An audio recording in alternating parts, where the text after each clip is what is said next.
friends of the family and strangers, and my family used to rape me, make me abort the babies I had.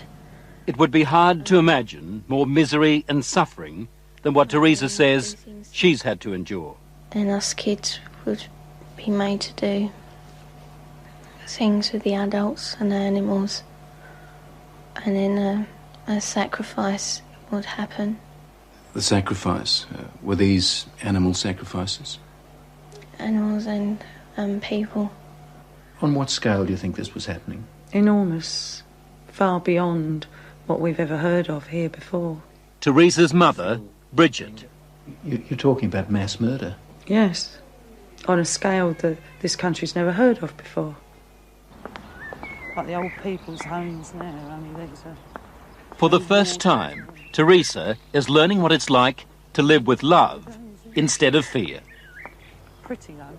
In this quiet English village, with the help of her mother, she's slowly repairing her broken life.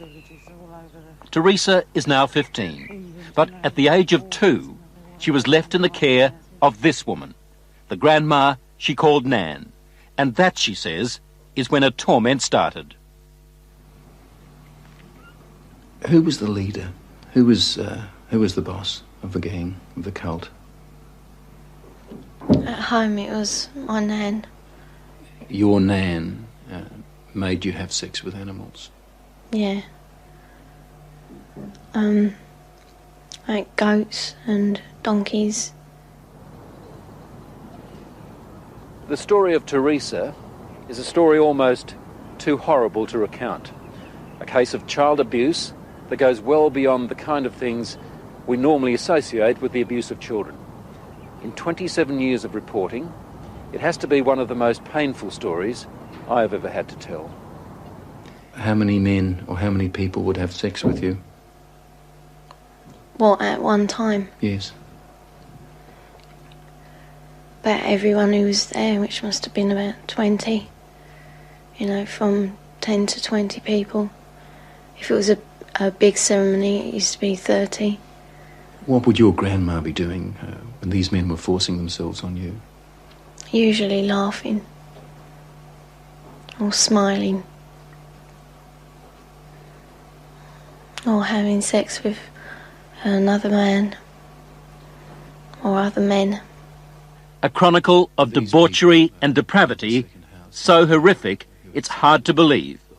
You have to ask yourself, could Teresa be just making it up? No. I know what's true and what's not. No, I know what I saw. Children don't make up elaborate lies that this would have to be if it was a lie, which I know it is not. It isn't.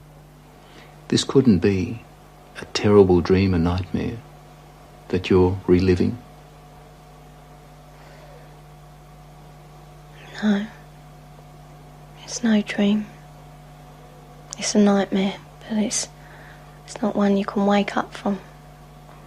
It's there all the time. This really happened, you're quite sure of that?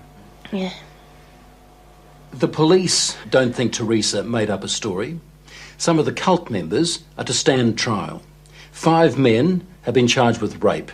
As for Nan, the grandmother, she's 61 and lives in this council flat in South London.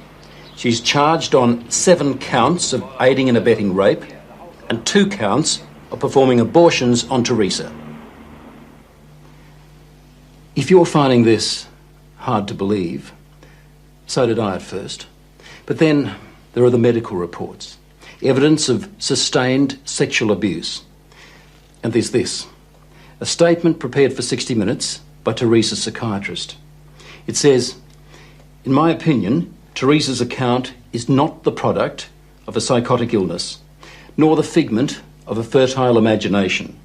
I believe her to be telling the truth." I know what's true and what's not. We also took Teresa's story to this man, therapist Ray Wire.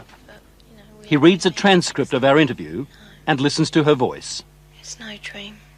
Few people, if any, in Britain have counselled as many victims of satanic abuse or Satanists themselves as Ray Wire has. If there is an expert on satanic cults, it would have to be him. Do you believe Teresa's story? I believe Teresa's story.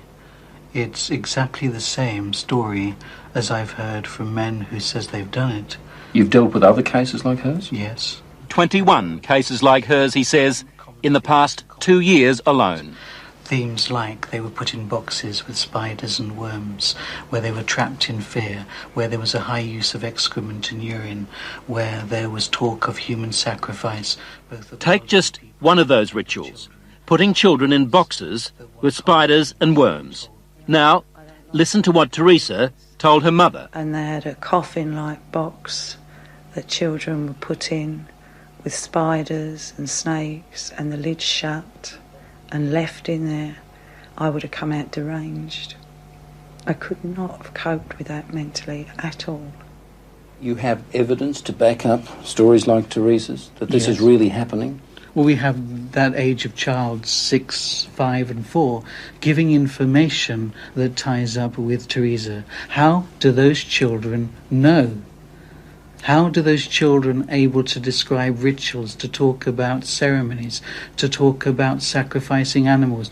How do those children know? Nightmares, imagining it? You can't imagine those things at 3 and 4 years old, and you also don't have the evidence of anal sex abuse and oral sex abuse and all that other abuse that clearly those children have experienced and endured. During these ceremonies, was Satan, the devil, ever referred to? He was called Lucifer.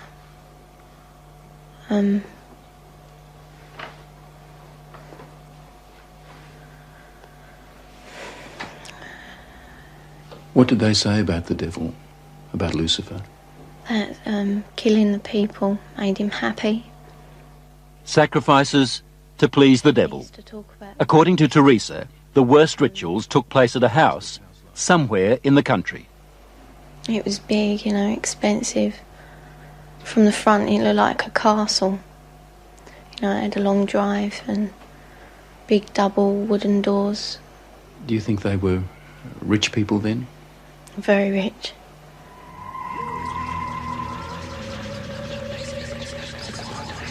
Now, where was this big house somewhere in the country? Teresa says she can't take the police there because the Satanists made sure she'd never know how to find it.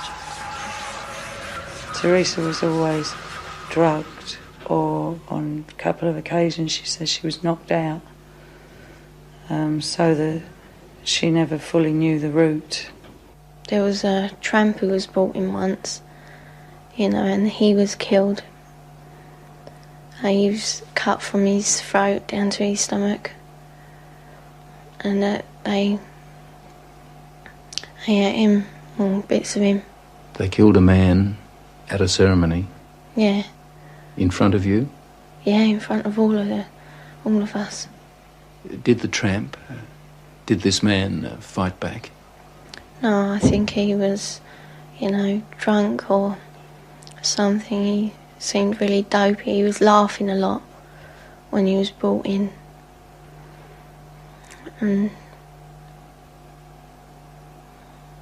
he started screaming when they began to cut. But after a while, he died. I'd seen a few killings before then.